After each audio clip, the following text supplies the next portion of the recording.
29 जीत, 0 हार। दुनिया चाहती थी कि खबीब एक बार और लड़े। फैंस इंतजार कर रहे थे। पैसा था, लेगेसी थी। लेकिन UFC 244 के बाद उसने ग्लव्स जमीन पर रख दिए, क्योंकि उसने अपनी मां से वचन किया था। कुछ लोग मोटिवेशन से चलते हैं, खबीब वचन से चलता था। आज बात फाइट की नहीं है, बात उस चीज की है जो 29-0 से भी भारी निकली। उसका अपना वचन। ऑक्टागन के बीच खबीब के ग्लव्स पड़े थे। भीड़ अभी भी शोर कर रही थी। कैमरा उसके चेहरे पर था। दुनिया के पास सिर्फ एक सवाल था, अब अगला मुकाबला कौन? लेकिन खबीब के लिए बात वहीं खत्म हो चुकी थी। उसके लिए वचन कोई भावुक लाइन नहीं थी, वचन नियम था। पैसा आए, शोहरत आए, दुनिया बोले एक बार और। लेकिन अगर वचन किया है तो निभाना है। यही उसकी असली ताकत थी। खबीब सिर्फ इसीलिए खतरनाक नहीं था कि वो लड़ सकता था, वो इसीलिए खतरनाक था क्योंकि वो अपने किए हुए वचन से पीछे नहीं हटता था। UFC 254 में जस्टिन गेटजे के खिलाफ जीत के बाद वो रोया। ये जीत के बाद वाला दिखावा नहीं था, ये उस इंसान का पल था जिसे पता था कि अब वो अपने पिता के बिना आगे नहीं जाएगा। उसके पिता अब्दुल मनाफ जा चुके थे, वही पिता जिसने उसे बचपन से अभ्यास कराया था, वही पिता जिसकी नजर में रेसलिंग मैट सिर्फ खेल की जगह नहीं थी, वो चरित्र की परीक्षा थी। जब पिता साथ नहीं थे, मां ने उसे रुकने को कहा। खबीब ने वचन किया और रिपोर्ट्स के मुताबिक उसका मतलब साफ था, अगर मैंने वचन किया है तो मुझे उसे निभाना है। यही कहानी चैंपियन से बड़ी हो जाती है, क्योंकि बहुत लोग जीतते हैं, बहुत लोग रिकॉर्ड बनाते हैं, बहुत लोग फेमस होते हैं, लेकिन पीक पर रुकना, जब पूरी दुनिया आपको और चाहती हो, ये अलग चीज है। शौक ये नहीं था कि खबीब रुक गया, शौक ये था कि दुनिया उसे आगे धकेल रही थी और फिर भी वो रुक गया, क्योंकि उसके लिए मां से किया वचन दुनिया की मांग से बड़ा था। यहां सवाल फाइट का नहीं था, सवाल यह था कि खबीब का मालिक कौन है? भीड़, पैसा, UFC लेगेसी या उसका अपना वचन? ज्यादातर लोग यहीं टूट जाते हैं, बाहर से नहीं, अंदर से। आपने भी खुद से वचन किया था, मंडे से जिम, रात को फोन नहीं, इस बार एग्जाम सीरियसली, इस बार बिजनेस आइडिया शुरू, इस बार बीच में नहीं रुकूंगा। फिर वो पल आया और आपने अपने ही वचन से नेगोशिएशन शुरू कर दी। बस आज नहीं, बस इस बार छूट है, बस मूड ठीक नहीं है, बस कल से पक्का। बाहर किसी को पता नहीं चला, घर में भी शायद किसी ने नोटिस नहीं किया, लेकिन आपके अंदर किसी ने सब देख लिया। आपका अपना दिमाग, यही सबसे बड़ा नुकसान है। जब आप बार बार अपना ही वचन तोड़ते हो तो दुनिया से पहले आपका अपना मन आपको सीरियस लेना बंद कर देता है। फिर प्रॉब्लम आलस की नहीं रहती, प्रॉब्लम भरोसे की हो जाती है। आप कहते हो कल से बदलूंगा, लेकिन अंदर से एक आवाज आती है, तू पहले भी बोल चुका है। यही अधूरी जिंदगी की शुरुआत है।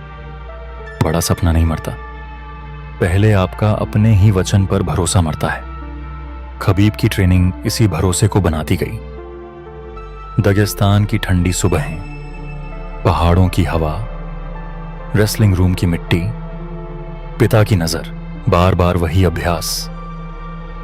दुनिया ने 29-0 देखा, लेकिन असली चीज रिकॉर्ड नहीं थी। असली चीज ये थी कि उसके अंदर एक लाइन बन चुकी थी, जो वचन किया उससे पीछे नहीं हटना। कॉनर मैग्रेगर के साथ शोर बहुत था, कैमरे थे, इंसल्ट थी, प्रेस कॉन्फ्रेंस थी। लोग चाहते थे खबीब टूटे, भड़के, अपना ध्यान खो दे, लेकिन खबीब ने अपनी एनर्जी बेचने से मना कर दिया। वो हर बात का जवाब वही नहीं देता था, क्योंकि जिस इंसान का वचन भारी होता है वो हर आवाज के पीछे नहीं भागता। उसे पता होता है कि उसकी आग कहां काम आएगी। ऑक्टागन में उसने वही किया जो उसने सालों से किया था। दबाव, पकड़, सांस, नियंत्रण। लेकिन इस कहानी की असली बात फाइट नहीं है। असली बात यह है कि खबीब ने खुद को ऐसी पहचान दी थी जहां उसका किया हुआ वचन उसके मूड से ऊपर था। मनोविज्ञान में इसे इम्प्लीमेंटेशन इंटेंशन कहते हैं। सिंपल भाषा में समझो, अगर ये हालात आएंगे तो मैं ये काम करूंगा। क्योंकि थका हुआ दिमाग फैसला नहीं निभाता, वो आसान रास्ता ढूंढता है। कमजोर वचन कहता है मैं कभी तो बदलूंगा। मजबूत वचन कहता है अगर सुबह 6 बजे अलार्म बजेगा तो मैं बिस्तर से उठकर सीधे दरवाजे तक जाऊंगा। कमजोर वचन कहता है मैं मेहनत करूंगा। मजबूत वचन कहता है अगर रात को थकान आएगी तो भी मैं सिर्फ 10 मिनट अपना काम खोलूंगा। कमजोर वचन भावना है, मजबूत वचन तैयारी है। खबीब ने अपनी जिंदगी में यही किया। उसका वचन हवा में नहीं था, उसके आसपास लोग थे, अभ्यास था, पिता की सीख थी, मां का सम्मान था, धर्म था, परिवार था, जड़ें थीं। इसलिए जब दुनिया ने कहा एक फाइट और, उसके अंदर जवाब पहले से तय था। नहीं, ये नहीं कि वो डर गया था, ये नहीं कि वो और जीत नहीं सकता था, ये इसलिए कि वो अपना वचन जीत से ऊपर रखता था। यही वजह है कि ये कहानी सिर्फ डिसिप्लिन की नहीं है, ये सेल्फ रिस्पेक्ट की कहानी है। क्योंकि जिस इंसान का अपना वचन हल्का हो जाता है उसका भरोसा भी उधार का हो जाता है। थोड़ी तारीफ मिली तो ऊपर, थोड़ा रिजेक्शन मिला तो नीचे, थोड़ा मूड खराब हुआ तो रास्ता बदल गया। लेकिन जिस इंसान का वचन भारी होता है वो बाहर के मौसम से इतना नहीं हिलता। आपको अपनी पूरी जिंदगी बदलने की जरूरत नहीं है, आपको पहले अपना एक वचन वापस भारी बनाना है। आज कोई बड़ा ऐलान मत करो, कोई लंबी लिस्ट मत बनाओ, कोई नई पर्सनालिटी मत बनाओ। सिर्फ एक बात चुनो जिसे आप खुद से बोलकर निभाओगे। छोटी होनी चाहिए, साफ होनी चाहिए, आज से जुड़ी होनी चाहिए। जैसे अगर रात को खाना खत्म होगा तो मैं 10 मिनट पढ़ूंगा। अगर सुबह अलार्म बजेगा तो मैं पहले पानी पीकर बाहर चलूंगा। अगर डर आएगा तो मैं वो मैसेज भेजने से पहले कमरे से नहीं उठूंगा। बस इतना, क्योंकि पहला लक्ष्य महान बनना नहीं है, पहला लक्ष्य है अपने ही वचन पर भरोसा वापस लाना।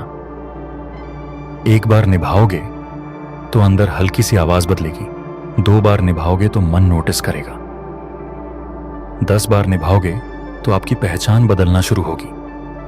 फिर दुनिया बाद में देखेगी, पहले आपका अपना दिमाग देखेगा कि ये इंसान अब बस बोलता नहीं है, निभाता भी है।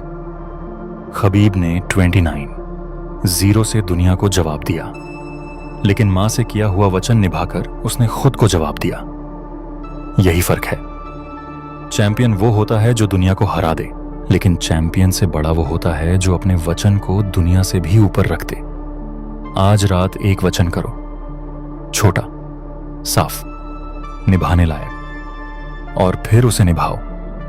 दुनिया को दिखाने के लिए नहीं, अपने अंदर उस भरोसे को वापस जगाने के लिए जो बार बार टूटे हुए वचनों के नीचे दब गया है।